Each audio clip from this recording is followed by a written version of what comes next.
Hi dear audience, hope you would be fine. In this short video, we would be discussing about the post-colonial resistance as a quagmire. Before going to proceed forward, I just bring to your attention one of the essay of Geoffrey Spivak, which is named as Can the Subaltern Speak? As I teach the post-colonial studies, and before starting this essay to my students, I answer the question. Even I questions them that can the subaltern speak? And the simple answer to that question is that subalterns cannot speak, because those who holds the power, they create such structures out of which structures the oppressors, the marginalized cannot move out and the beyond. So over here, my question to you is that can the post-colonial states or the post-colonial subjects create a sense of resistance against the colonizer, against the imperialism, against the powerful structure of the West? So simple answer to this question is that the post-colonial subjects cannot create the or cannot develop the sense of resistance, as it's very difficult for one to question the foundation on which we are standing. Basically, for example, if I talk about the knowledge, the foundation of knowledge on which we rely is the Western, the philosophy on which we rely is the Western. We means the post-colonial subjects, people from the Africa, people from the India, people from Pakistan. So it's very difficult for us to develop the sense of resistance against our colonial masters. So here we would be talking about the Heidegger's view about the language and the power. Heidegger has constructed that language and the power has very innate relationship, means language cannot be separated from the power, and power cannot be separated from the language. So it is the language and the power who are very much interlinked with one another. But it's interesting that these structures, means the structure of language and power, they always keep new structuring, they forever give new structures. And interestingly, language constantly sabotages that structures which are supported by them. For example, if means the relationship of the language and power always keeps on changing, even the language in one context has other power, while the language in another context has a different power. Even the same words in a different context have a different power structure. It might be very difficult for you to understand that how language and power are interlinked. For example, for your understanding, I give you an example of the judge who sits in the court, and he says that I will hang you. So in his court, where he is sitting and he is using this word, they are expressing some sort of the power, means he has a power and his language is expressing that power. And when that judge is out of his court, he is unable to, if he is out of his court and he says that, oh, I will hang you. So he is the same judge, but he does not have that power in his language, because he is out of that context of the court. So always language keeps on changing from one discourse to another context. So discourse and power are interlinked with one another, but they always keep structuring the anew.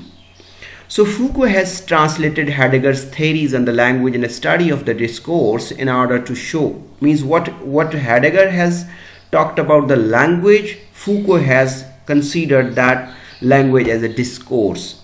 So discourse is more some sort of the oriented with the power, use of power, power relationships. So Foucault considers that different discourses of the fields have a different power structure.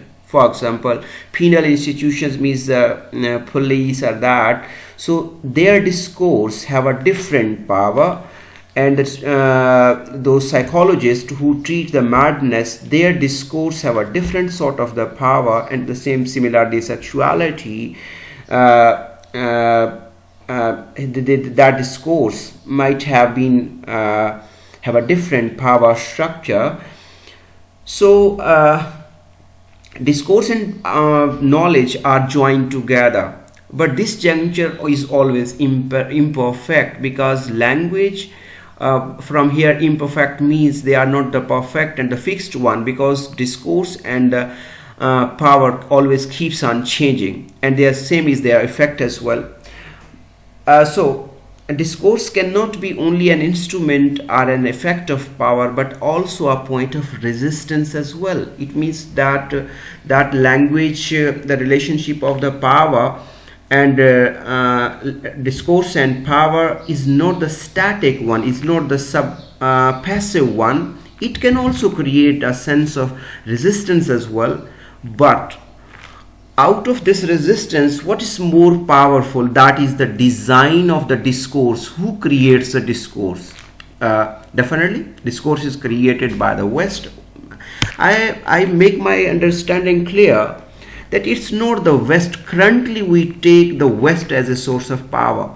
Who can ever be? Even Eastern, Western, they can be the creator of the discourse. But when we talk in the post-colonial sense, then as West has colonized the Eastern, so therefore I am taking the West. I am not against the West. I have been over there as well. I love the Western discourse, means Western societies, the ways of living that they do over there. But my point is that they, the masters of that discourse, create a sense of diffusion, means they strategically interpret the things as that. We cannot create a resistance against that discourse of the colonization. So discourse transmits and produces power, it reinforces it, but also undermines and exposes it, renders it a fragile and makes it possible to thwart it. Means what it creates, it can create, dismantle that philosophy as well, that power as well, that discourse as well. As for example, it is given the example that law always defines that who would be the outlaws. So the Western discourse, for example, if discourse is creating a power, so that discourse can dismantle that power as well. So simple is that. It works on the principle of the limitation and exclusion, that who would be included in this one and who would be excluded in that one. So the critique of colonial discourse is thus made possible by those aspects of the discourse that lend themselves to a pattern formation, means to structuring and hence limiting the view of the world. Here I would be, for your understanding, one thing, my one sentence makes you clear that what does I mean that. We, the post-colonial subjects, see the world as the West wants us to see the world. This is what I mean in this discussion. So,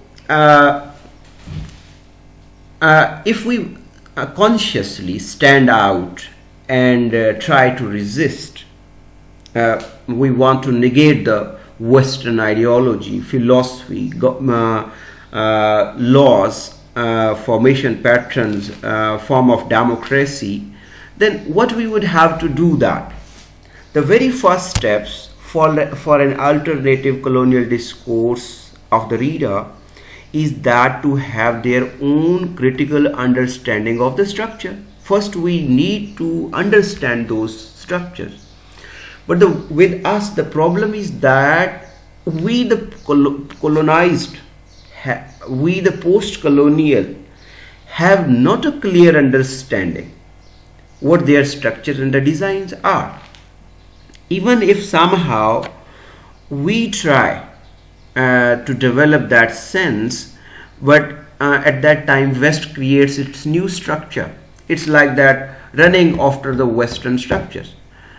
So this understanding would be as insider because we read the discourse from the position already contained by it. Means this position is defined by the West. The logical relation operation we perform in such critical project, for example those of the classification, analysis, objectification, are those we have learned from the same critical tradition that produces the discourse of colonialism. This might be a very tricky for you. As a matter of reference, as a matter of understanding, I take the example from the feminist studies, from the feminism. You know, in that feminism, when there are three critical stages which the female writers have adopted. That are the adopt, adapt, and adapt. Means first they adopted the model of male discourse, and then they made the changes in that discourse according to their own interest and requirements. And later on, in the third stage of female writing, the women's become an adapt mean an expert in their writing.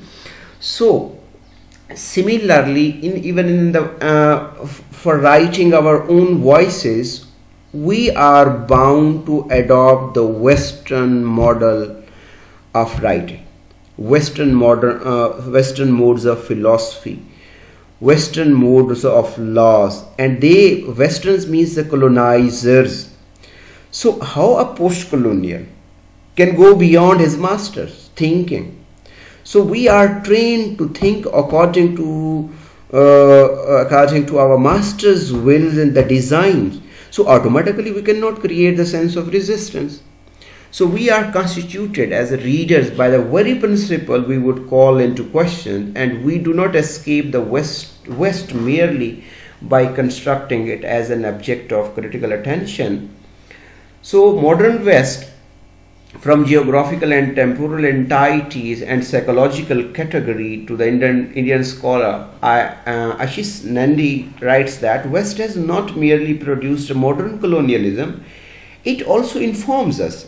I have been focusing on this word. We see the word as West informs us.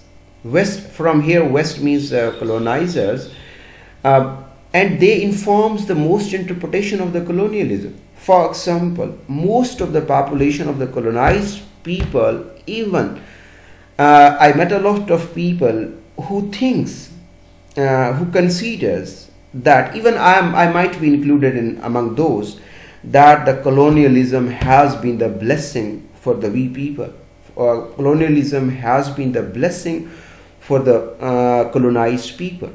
For example, if I think in my own country's term, the colonial masters have been spreading the railway lines in my country before partition. So in the whole Pakistan, the railway tracks have been constructed, controlled, monitored, and operated by the colonial masters. So I usually say that thanks to that our colonial masters that they have developed a lot of infrastructures of the transportation for us, on which still we are operating. Pakistan got independence in 1947. From the 1947, we are facing the difficulties in the construction and in the maintenance of that structures while they have developed and deployed that structure. I'm sure that if those colonial masters have not given this railway structures to Pakistan, the Pakistan would have never been able to construct such a massive structure of its own by herself. So this is this interpretation, which I am speaking of my mind, minimize my resistance, my thinking of resistance against the colonial masters. So the West informs us the interpretation Even, for example, our educational policies are running on our policies which have been of the pre-partition time, of the colonized time. We are unable to develop our own educational policies. So against the danger of the enclosure with this hermeneutic circle, however, Nandi points out that the Western tradition has been an ongoing re-evaluation and other self of the West, which invites an alliance, however, tentative with the non-West.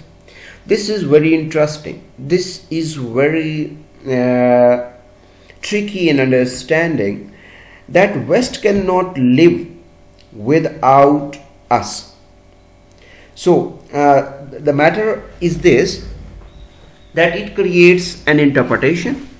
We try to understand that interpretation, and when we are able to realize that this some sort of the structure, this type of the philosophy, or this strategy was the strategy of a colonizer, and it was oppressive, it was against us, it was humiliating and manipulating for us, and we create a sense of resistance against those strategies, then interestingly West throw another strategy for us, and until understanding of that strategy, West creates another strategy. So this is an ongoing process. This is an ongoing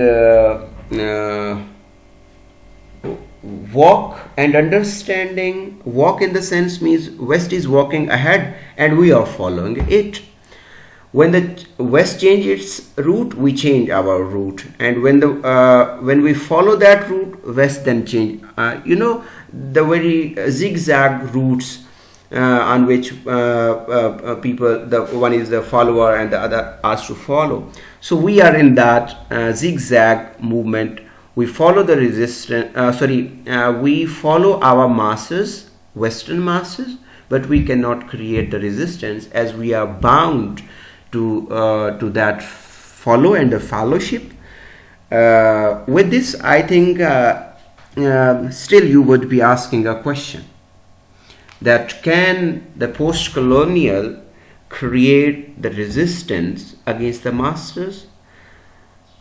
To some extent, my answer is that no. But yes, we can create the resistance when we would be having our own culture, when we would be having our own local indigenous policies, when we would be not following our colonial masters. But simply you can answer this question, that the whole world is following to the West. Every political system, every educational policies. So until we follow the West as our colonial masters, we are unable to create resistance. With this, goodbye. If you have any question, you can ask me. I would be there to answer those.